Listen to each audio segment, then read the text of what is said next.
So apparently I should have stayed up last night because the one time I decided to go to bed a little bit early because it's a Saturday, you know, they never drop things on Saturday. Well, apparently the main quest that came out for that day let us use Alice in a couple of different fights, which I actually did use to kind of get some footage that I might pop up later on when we're talking about one of her passive skills, because I did want to just test and double check that it actually did work. But we found out what her kit is, and she looks rather solid, but again, you know, don't run away, don't go anywhere, but she is a quick AoE unit, which I have to say that because, you know, half the FGO player base hears that it's a quick unit and just immediately is like, I can't be bothered to look at this unit anymore. But again, just because quick might be, say, the worst card type, for one, there's only like 3 metas in FGO, it's the 3 different card types, but just because it's the worst card type doesn't mean it's not viable. You can still clear, you know, 90 to 95% of all content in the game with quick. It's like the one thing they might struggle with is 90++, and even then I'm sure you can get some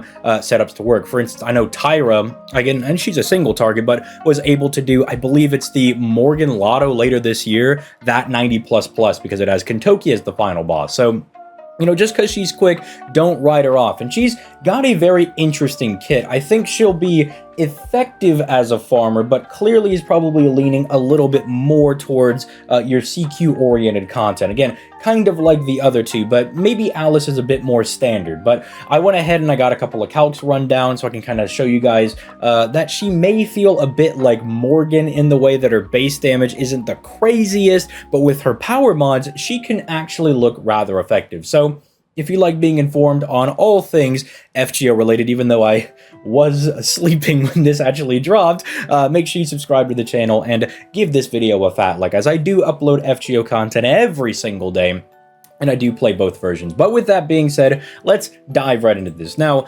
obviously the first thing when I learned that she was a quick AoE unit, I looked at her NP gain and I saw that it was 0.51% and knew, all right, the fact that her NP gain is so low means that she's gonna have rather crazy skills, and she does. I mean, starting off with the first skill, this is rather just standard .jpeg skills that we're getting going into year 9. You know, you're getting both of your card buffs because she is double buffing into quick and arts. That's a little unfortunate because the current best quick support, I would argue, is Ruler Scotty. Wants you to have, you know, effective buster cards to take advantage of that buster crit damage. You could argue that maybe you're supposed to do a hybrid of both, but it is a little unfortunate she only has one buster card. But if you want to use her in, I guess, a hybrid Scotty Castoria team, she could really make use of that, especially because she already has her own decent NP gain buff of 30%, and she has a 50% battery. But that's not all she has. Not just been, you know, we'll talk about it a little bit when we talk about the third skill, but she has another battery, so she's going to be rather effective, again,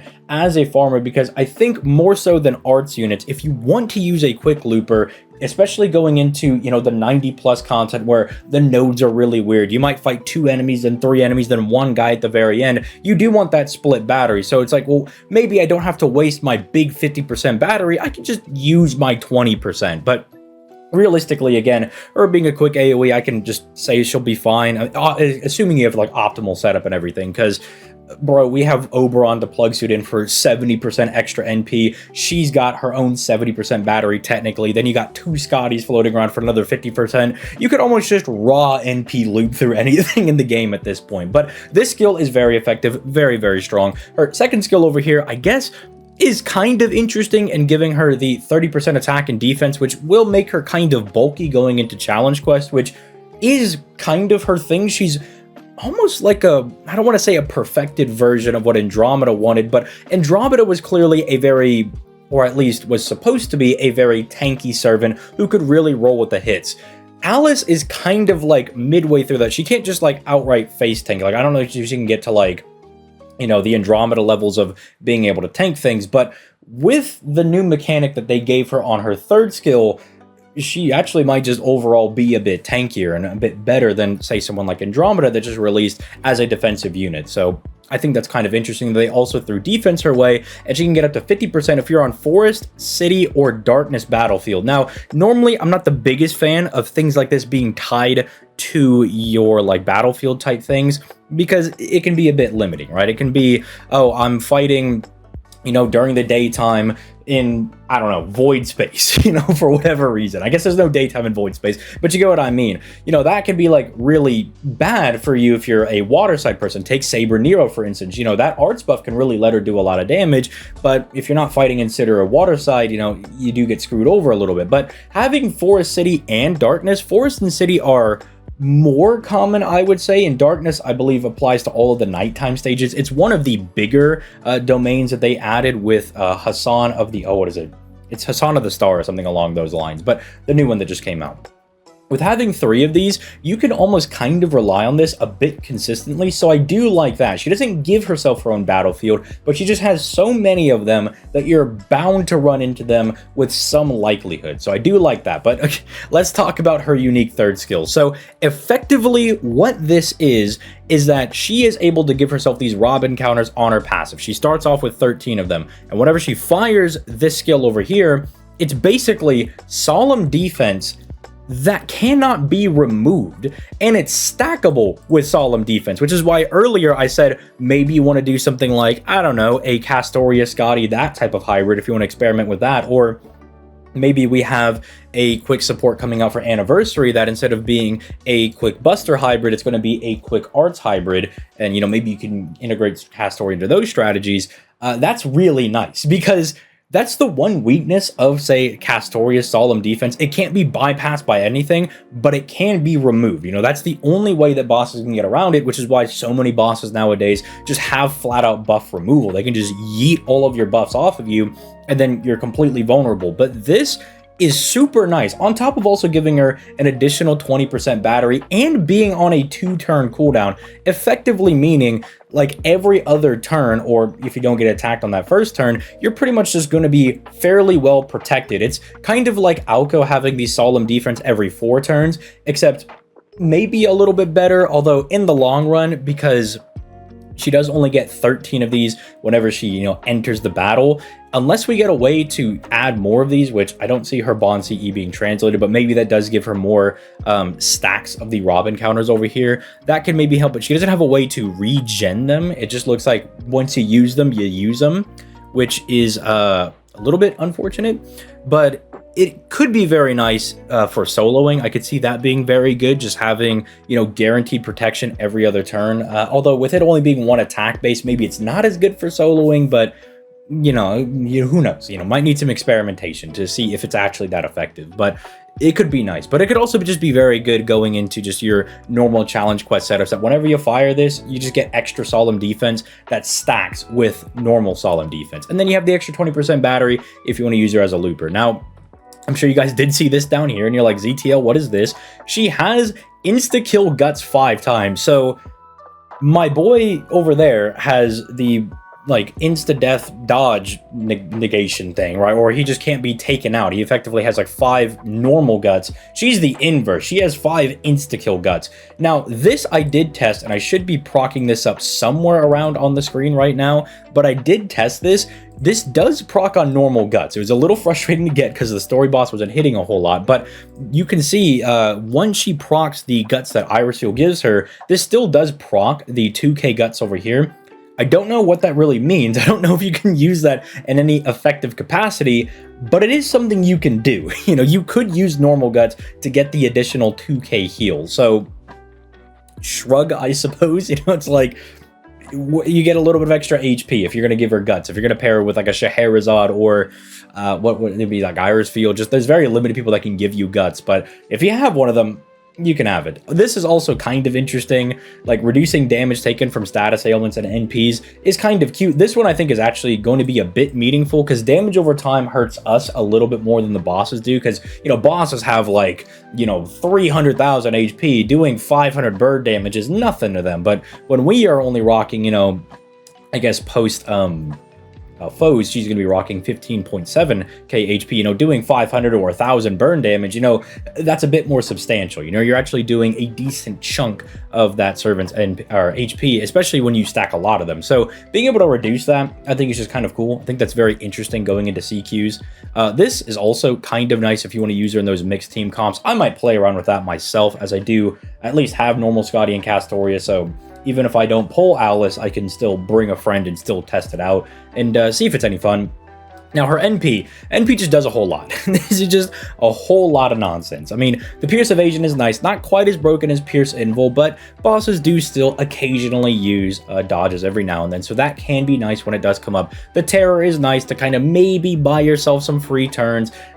You know, it's a 60% chance to proc, so it's a bit better than the normal Terror, which is normally like, what, like 40%? So a bit better than that. Kind of nice. Reducing critical attack chance, sure, you're taking less damage, but double power mods is very interesting. She gets the human one, which I have pulled up over here. This I actually don't think is all that bad, because I guess just in conjunction with this is her normal NP damage, or this should at least be rather close. Ignore the fact that this is not her. I gave her the same stats, you know, with foes, so it's the same thing. It's still a caster with a caster class-like damage and, you know, quick scaling and all that good stuff. It's just we don't have her in the calculator yet, so you know, just ignore that. So she has all the same buffs, you know, just assuming that she only has the 20% quick and the 30% attack buff, you know, her damage is going to be looking a little bit light. If you can manage to get up to that 50% with the extra buff, it does get kind of decent. Like, this is fine. And again, those battlefields, you should be able to hit those with some regularity. But let's assume we don't. The 30%, or hold on, it is 30%, right? Yeah, I was trying to make sure I'm not gonna sound stupid, but the 30% human mod does put her over that 20k range as well. That's not terrible. It's just there's no servants on human. Now you may be saying, ZTO, what about like Emiya? Emiya is clearly a human. Well, FGO for some reason distinguishes them as human and humanoids, because I guess the servants technically not humans anymore. I don't know, shrug. But these are very common enemies that you'll see in a lot of free quests. So if you want to use her as a farming unit, she's kind of covered in that area, because all of the random mooks that are going to be on those stages, you know, like your Roman soldiers or French soldiers or Amazoness ladies, she'll be quite good against people like that. But then also having the manpower mod kind of allows her to double dip into that, because then she'll be smacking these people for, I guess I'll just show you, instead of that, you'll have a 180% power mod, and that damage is quite good. But even if, you know, you're not fighting these guys in particular, because you still got to deal with the servants are still getting smacked for a pretty decent amount of damage. They're only taking the 150%, but that's still good. And then God forbid, you have the 50% attack buff. Like, these are not bad damage stats. And that's what I mean when I think that this kind of feels like a Morgan-esque servant to me, in the fact that if you want to use them for farming, you really want to find stages where you're playing to their niches, which thankfully, man is a very, very big, you know, attribute thing. There's a lot of human enemies in the game, and combined with the fact that, you know, you also can get this additional 20% attack buff over here, I think she'll be fine, right? You know, I think you should also be able to do Black Grail farming, again, with the fact that she has 70%, you've got 2 Scotties with 50%, and then a Oberon with 70%. That's light work, no reaction. You should be able to do that easily. So Black Grail will also help her out a lot if you want to use her as your farmer, but then finding those niches will definitely help her out a lot. But going into challenge quests, that's what I'm going to be more interested to see, because again, like I always say, any new servant that comes out that's an AoE is probably going to be able to farm. The only ones that they might screw up are some of the buster servants being like, oh, we're so funny, we gave them a 20% battery, and then they can't farm, right? Like, it's just ridiculous. So they're clearly, like, that's just intentional, that they're like, we don't want you to use this guy for farming. But if they're arts or quick, the reality of the situation is they're not going to put out someone who can't loop. You know, we're not going to have a dilemma of, oh, the Lost Belt 4 lady, the Saber, you guys know who I'm talking about. But when she came out, she was really not able to loop very well. Like, she was one of those servants that it was debatable if she'd be able to loop sometimes or not. She was very, very inconsistent with that. We're not really going to be getting those releases anymore. You know, they're going to be putting these units out, and they're going to be chock full of good effects. They're going to get the basic checklist of, like, battery, good card buff / good natural NP gain / high hits, which, I mean, her hits are high as well, so the 7 hits are going to definitely make up for the fact that she's got the lower NP gain. Although, the bigger hits only really matter if you're doing larger damage to get the overkill for that damage, but I digress. I'm assuming that, you know, especially when this comes out to NA, you've already picked up the Black Grail as the free 7th anniversary thing. So I'm assuming by the time for my NA players, you know, you should already have that, not a big problem. But yeah, like, she'll be able to loop just fine. I don't think that's a concern. I want to see how she's able to run going into CQ-oriented content, because this is good survivability, but is it going to be enough on its own? you know, with her also being able to stun them. I'm like, I think it's interesting, but it's also limited in a way, right? Because she only gets it for 13 times. And by the way, if you're asking, oh, ZTO, what does that link to? It just links back to her own skill, right? It just links back to this. So if we get her a Bond CE translated and maybe it gives her more stacks, that could be a bit helpful. Although I never really like it when they do that, because sure, for people like Herc and Tyra, it makes their Bond CE really useful to go for. It's like, oh, when you get their Bond CE, you unlock their true power. But then it makes it like really annoying to be like, well, I'm using them at kind of half power until I get their Bond CE. So I don't know. I'm going to be looking forward to her releasing on the 5th and seeing all the whales and everybody get their grubby little mitts on her and seeing what they're able to do with her. I'll definitely be keeping my eyes out for that one. But let me know what you guys think in the comments down below.